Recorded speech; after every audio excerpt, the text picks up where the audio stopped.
Hi guys, welcome to our channel. మీ యొక్క వాహనాన్ని మన యొక్క ఛానల్లో అమ్మాలి అనుకుంటే స్క్రీన్పై చూపిస్తున్న మా వాట్సాప్ నెంబర్కి బండి వీడియో మరియు డీటెయిల్స్ పంపండి. వీడియోని అనేది పూర్తిగా చూడండి. ఈ వీడియోలోనే మీకు ప్రైస్, లొకేషన్ మరియు ఇతర ఇన్ఫర్మేషన్ మీకు అందిస్తాను. గైస్, ఈరోజు మీ ముందుకు బజాజ్ పల్సర్ N160 బైక్ అమ్మకానికి తీసుకురావడం జరిగింది. ఈ బండి యొక్క మోడల్ 2023. ఈ బండి కండిషన్లో ఎంతో బాగుంది.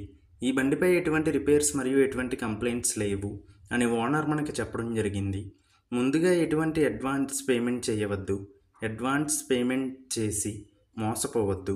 ఈ బండి యొక్క ఓనర్కి మనీ అర్జెంట్ అవ్వడం వలన ఈ బైక్ని అర్జెంటుగా సేల్ చేస్తున్నట్లుగా మనకి చెప్పడం జరిగింది. ఈ బండి చిత్తూరు, ఆంధ్రప్రదేశ్లో ఉంది. గైస్, ఈ వెహికల్ యొక్క ఓనర్ నెంబర్ కావాలి అనుకుంటే టైటిల్ మీద క్లిక్ చేయండి. క్లిక్ చేయగానే డిస్క్రిప్షన్ ఓపెన్ అవుతుంది. వెహికల్ యొక్క ఓనర్ నెంబర్ ఇక్కడ డిస్క్రిప్షన్లో ఇస్తాను, గమనించండి. మీలో కొంతమంది ఓనర్ నెంబర్ పెట్టలేదు అని కామెంట్ చేస్తున్నారు. అన్ని వెహికల్స్ యొక్క ఓనర్ నెంబర్ ఇక్కడ పెడుతున్నాను, గమనించండి. గైస్, ఒకవేళ ఓనర్ నెంబర్ లేకపోయినట్లయితే ఆ బండి సేల్ అయిపోయినట్లు గమనించండి. ఇటువంటి మరిన్ని వీడియోస్ కోసం మన ఛానల్ సబ్స్క్రైబ్ చేయండి. ఈ బండికి ఓనర్ చెప్తున్న ధర 1,50,000 రూపాయలు.